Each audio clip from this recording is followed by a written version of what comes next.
morning sun hurt Luna Frostborn's eyes the way it always did. She had to squint against the brightness as she was dragged from the dark cellar where her family kept her hidden from the world. Her parents walked ahead without looking back. Their shoulders were stiff with shame and disgust at having to acknowledge her existence even for this brief trip.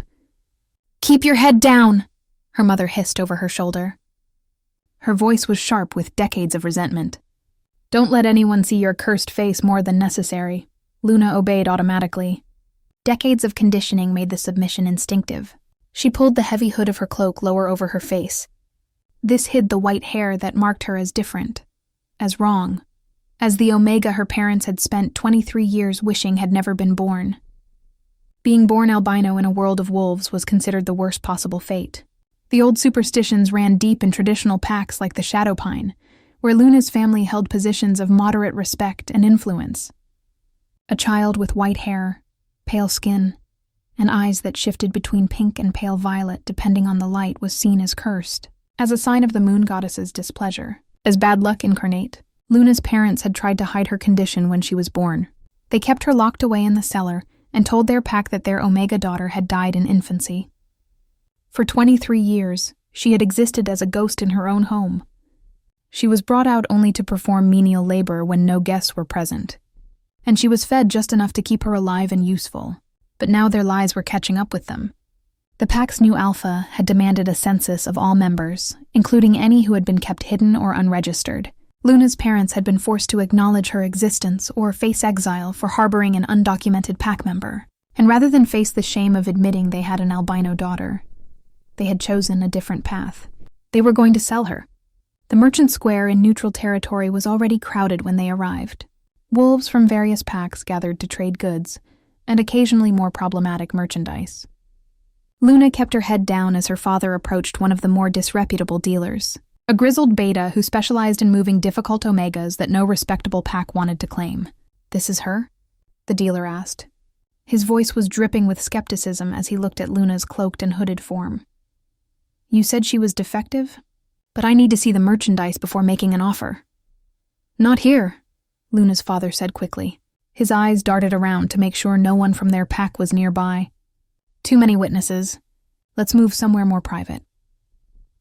They were led to a back alley behind the market stalls where the smell of garbage and desperation hung heavy in the air.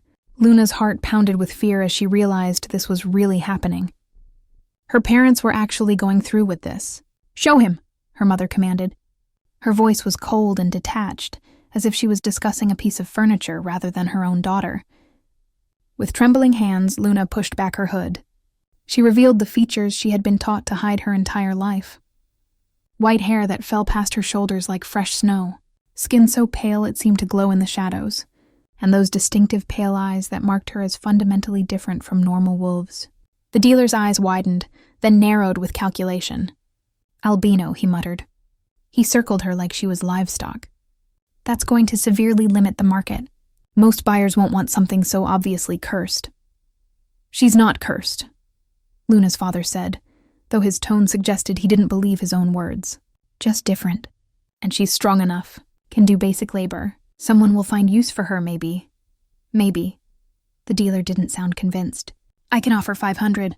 That's being generous, considering how hard she'll be to move." 500? Luna's mother's voice rose with outrage. "We paid more than that to keep her fed and clothed all these years. She's worth what someone is willing to pay." The dealer cut her off bluntly. "And trust me, an albino Omega is going to be a hard sell. 500, take it or leave it." Luna stood frozen. She listened to them haggle over her price like she was a broken tool they were trying to pawn off. The reality of her situation was crushing. Her own parents valued her so little that they were willing to sell her for barely more than the cost of a used vehicle. "We'll take it," her father said finally. Defeat was evident in his voice. "Just get her out of our territory and make sure no one traces her back to us." As the dealer counted out bills, Luna felt tears burning in her eyes. 23 years of isolation, of being told she was cursed and wrong and shameful, and this was how it ended. Sold to a stranger who would probably keep her locked up somewhere even darker than the cellar she had known her whole life. "Deal's done," the dealer said, pocketing his money. "I'll move her tonight.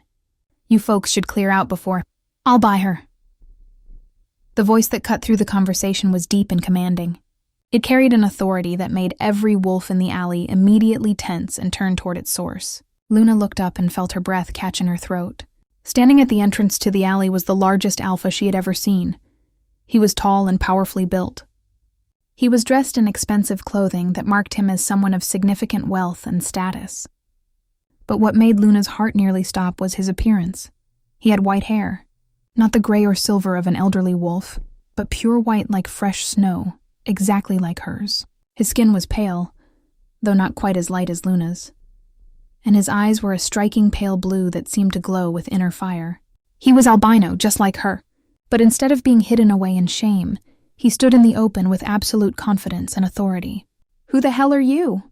the dealer demanded. His hand moved toward a weapon at his belt.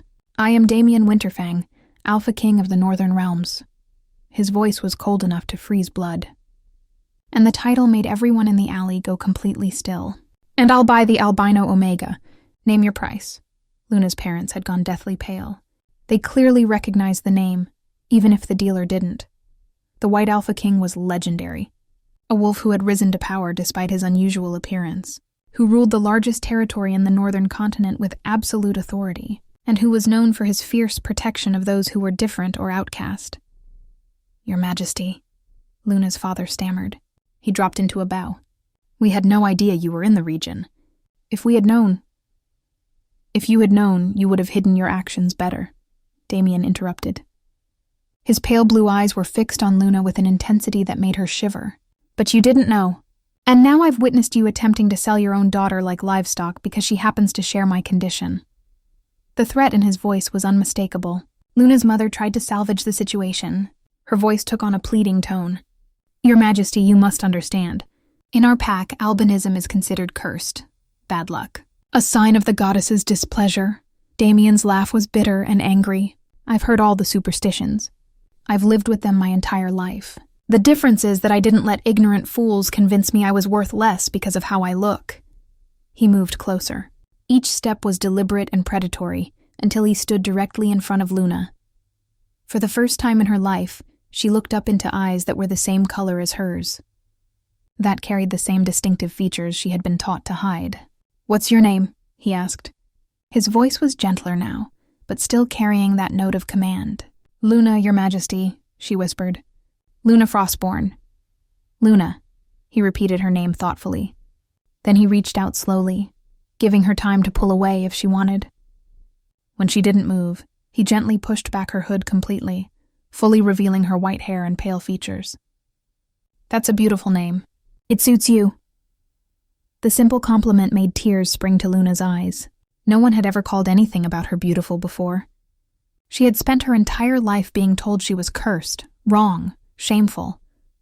"I'll buy her," Damien repeated. This time he directed his words to the dealer.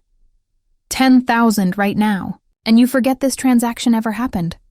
10,000? The dealer's eyes went wide with greed. "For an albino omega? For a rare and valuable wolf who deserves better than being sold in back alleys by people who don't understand her worth." Damien pulled out a wallet and counted out bills with quick efficiency. "Take the money and disappear. If I ever hear that you're trafficking omegas again, especially those who are vulnerable because of physical differences, you'll answer to me personally." The dealer grabbed the money and fled without another word. He was clearly smart enough to recognize a threat when he heard one. Luna's parents tried to slip away as well, but Damien's voice stopped them cold. "Not so fast." The temperature in the alley seemed to drop another 10 degrees. "You two aren't going anywhere until we have a conversation about what you've done."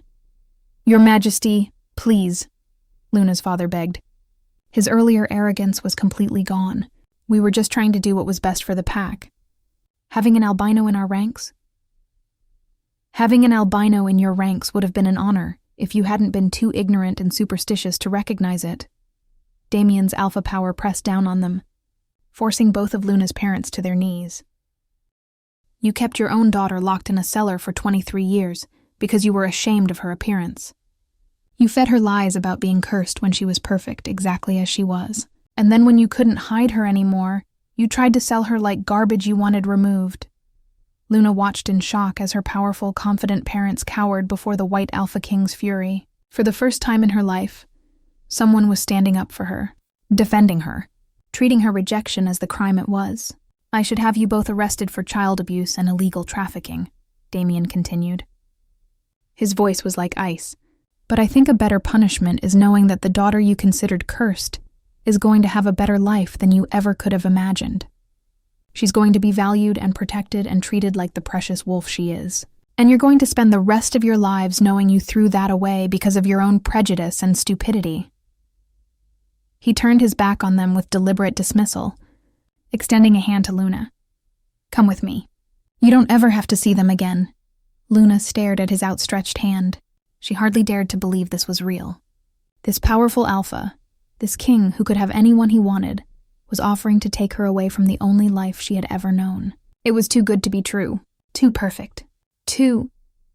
I know you're scared, Damien said softly. His expression was gentle, despite the fury he had just displayed. I know you've been conditioned to believe you're worthless and wrong. But Luna, I promise you, you are neither of those things. And if you come with me, I'll spend every day proving it to you. With trembling fingers, Luna reached out and took his hand. The moment their skin touched, a shock of recognition passed between them, making both of them gasp. It was the mate bond, Luna realized with wonder, forming between two wolves who had both been rejected for the same reason. Impossible, her mother whispered from where she still knelt in the dirt. She can't be mated to the Alpha King. She's cursed.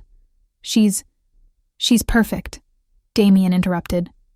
He pulled Luna gently against his side in a gesture that was both protective and possessive. And she's mine now. You can go back to your pack and tell them whatever lies you want about what happened here. But know this. If I ever hear that you've mistreated another wolf for being different, if I ever hear that you've spread your poisonous superstitions to another generation, I will come back and make you wish you had never been born. Without waiting for a response, he guided Luna out of the alley and toward a sleek vehicle waiting at the edge of the market square. Luna moved as if in a dream, unable to fully process the rapid change in her circumstances. Where are we going? She asked as they settled into the vehicle. Her voice was barely above a whisper. Home, Damien replied simply. To the Northern Realm, where you'll be safe and valued and free to be exactly who you are. The drive took several hours, and during that time, Damien encouraged Luna to talk about her life. At first she was hesitant, afraid that sharing the truth about her years of isolation would somehow change his opinion of her. But he listened with patient attention. His anger grew visibly as she described the cellar, the constant criticism, the way she had been made to feel like a monster for something she couldn't control. They're the monsters, he said when she finished. His voice was rough with emotion. Not you. Never you. But the superstitions, Luna started, are nothing but ignorant prejudice dressed up as tradition. He cut her off firmly. Luna, do I look cursed to you? Do I seem like I've brought bad luck to my territory? She studied him carefully. She took in his obvious health, strength, and power. No, Your Majesty. You seem incredible. Call me Damien, he requested, at least when we're alone. And you're right. I'm not cursed, and neither are you. Albinism is just a genetic variation, nothing more. It makes us rare, not wrong. Special, not shameful. Then why does everyone treat us like we're monsters? Because people fear what they don't understand. And it's easier to create superstitions than to challenge their own prejudices. His expression was sad, suggesting he had personal experience with this truth. I was lucky. My parents loved me despite my appearance and raised me to be confident and strong. When I showed alpha traits, they pushed me to develop them fully. And eventually, I became powerful enough that no one dared mock me for my white hair. I wish I'd had parents like that, Luna said quietly. I'll never understand how any parent could treat their child the way yours treated you. Damien reached over and took her hand. His touch was gentle and warm, but I can promise you this. You'll never be treated that way again. In my territory, in my home, you'll be valued for who you are, not judged for how you look. As they crossed into the Northern Realm, Luna was amazed by what she saw. The territory was prosperous and beautiful, with well-maintained roads and happy-looking wolves going about their business. When they passed through small towns, people waved at the vehicle in friendly recognition. They were clearly comfortable with and respectful of their Alpha King. Your people love you, Luna observed with wonder. I try to lead with both strength and fairness, Damien explained. And I've made it clear from the beginning that in my territory we don't tolerate discrimination or prejudice. Every wolf has value, regardless of their rank, appearance, or abilities. That philosophy has served us well. The palace, when they finally reached it, was breathtaking. It was built of white stone that seemed to glow in the afternoon sun. It looked more like something from a fairy tale than a real building. Staff members came out to greet them as the vehicle pulled up, and Luna was struck by how diverse they were. Wolves of all ranks and appearances working together without any apparent hierarchy based on designation. Your Majesty, a kind-faced woman said with a bow, we've prepared the guest suite as you requested. Does the young lady need anything specific? Luna will need a complete wardrobe, starting with comfortable clothes for right now, Damien replied. Also, have the healers come by to check her over. 23 years in a cellar can't have been good for her health. Luna was led to a suite of rooms that were larger and more luxurious than anything she had ever imagined. The bedroom alone was bigger than the entire cellar she had lived in. It had enormous windows that let in natural light, and a bathroom that looked like something from a magazine. I'll let you rest and settle in, Damien said, though she could sense his reluctance to leave. But I'd like to have dinner with you tonight if that's acceptable. We have a lot to discuss. What kinds of things? Luna asked nervously. For one, the mate bond that formed between us in that alley. His pale blue eyes met hers with intensity. You felt it too, didn't you? Luna nodded. Her hand unconsciously moved to her chest, where she could still feel the warm thread connecting them. I've read about mate bonds, but I never thought... someone like me... Someone exactly like you, Damien interrupted gently, is exactly who the moon goddess chose for me. Think about that, Luna. After centuries of wolves believing albinism is a curse, the goddess paired two of us together. That's not coincidence or bad luck. That's destiny telling all those ignorant fools that they've been wrong all along. After he left, Luna spent a long time simply exploring her new rooms and trying to process everything that had happened. The healers came and went, pronouncing her surprisingly healthy despite her years of poor nutrition and limited sunlight. The wardrobe staff brought what seemed like hundreds of clothing options, all in colors that complemented her pale coloring rather than trying to hide it. For the first time in her life, Luna looked at herself in a mirror and didn't see something wrong or shameful.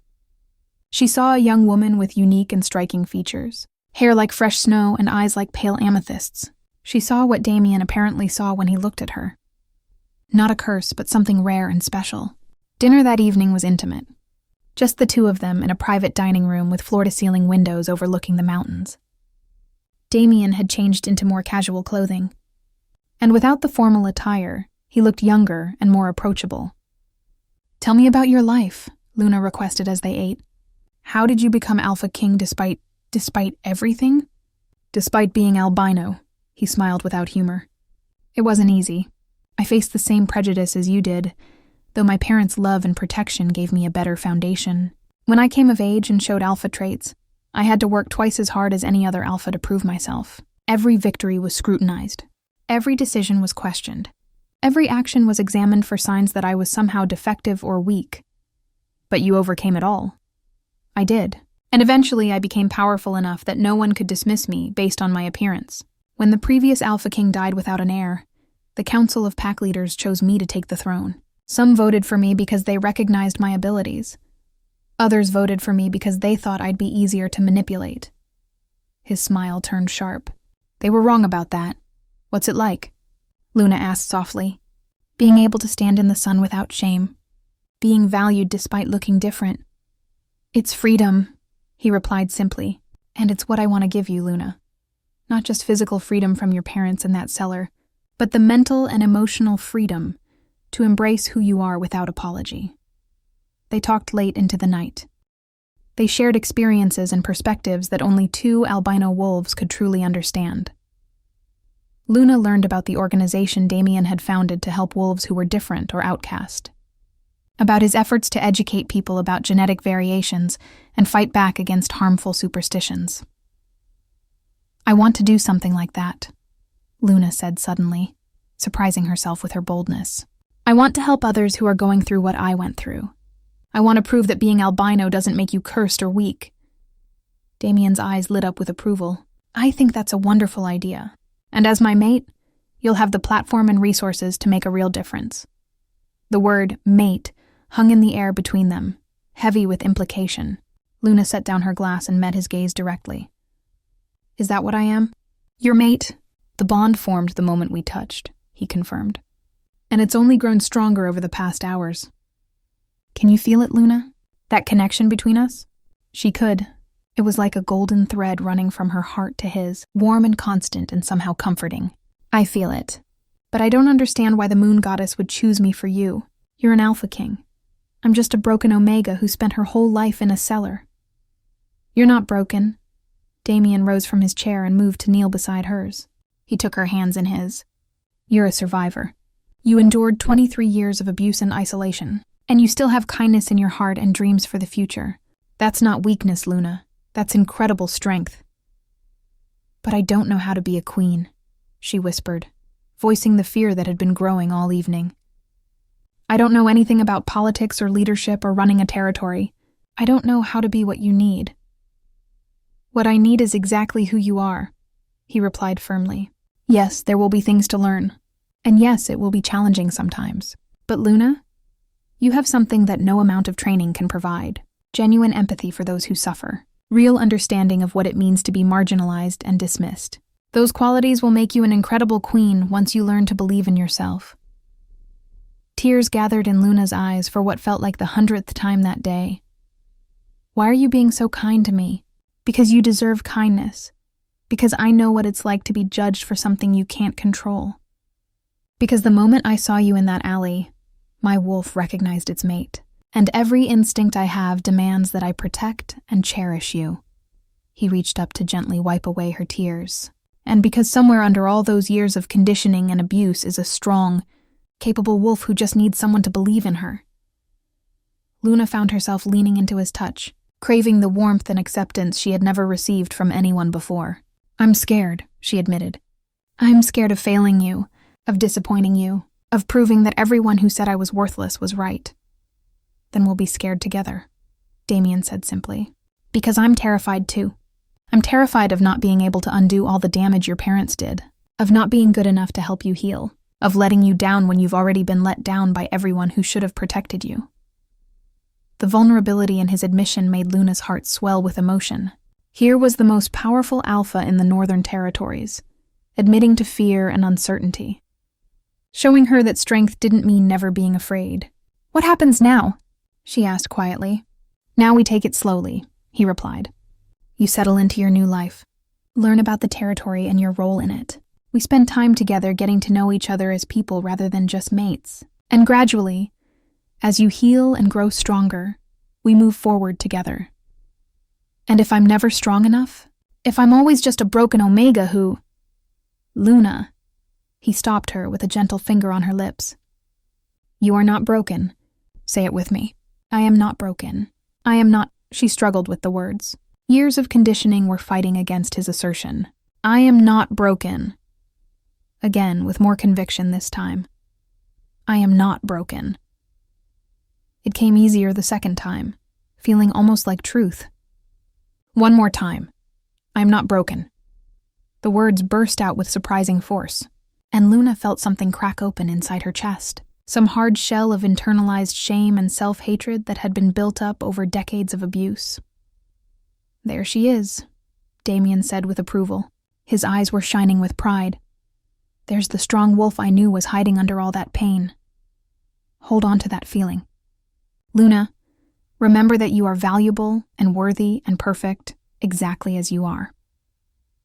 Over the following weeks, Luna began to settle into her new life in the Northern Realm. Damien kept his promise to take things slowly. He gave her space to explore and learn without pressure or expectations.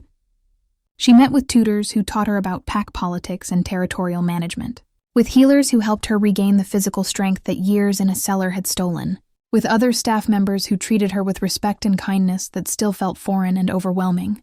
But the best times were the hours she spent with Damien, walking through the territory, or sitting in his study while he worked, or simply talking late into the night about everything and nothing. He never pushed her to accept the mate bond or take on queenly duties before she was ready. But his patience and support made her want to become the partner he deserved. One evening, about a month after her arrival, Luna found Damien on the palace balcony, staring up at the full moon. She joined him silently, and for a long moment, they simply stood side by side, two white-haired wolves bathed in silver moonlight. "Do you know what I see when I look at you?" Damien asked suddenly. "What?" "I see the moon goddess's greatest masterpiece. I see a work of art so beautiful that lesser wolves can't comprehend it and mistake it for a flaw. I see the other half of my soul, the partner I've been waiting for my entire life without even knowing it." He turned to face her fully. His pale blue eyes were intense in the moonlight. "I see my queen." Luna felt tears gather in her eyes, but this time they were tears of joy rather than pain. "I see my salvation," she whispered back. "I see the alpha who taught me I wasn't cursed. I see my mate, my future, my home."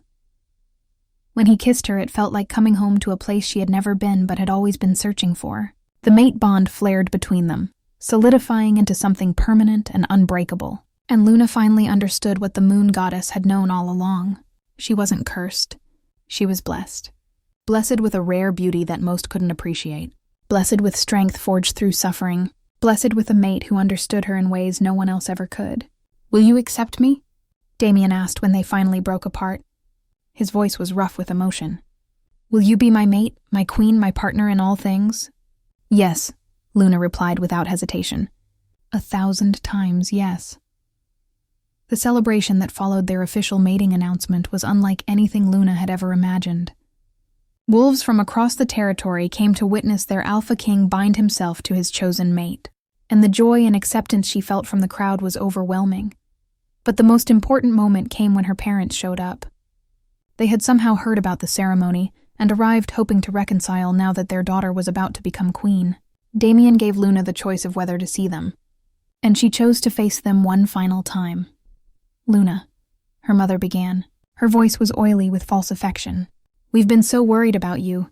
When we heard you were here with the Alpha King, You thought you could profit from the daughter you tried to sell," Luna interrupted. Her voice was cold and certain in a way it had never been before.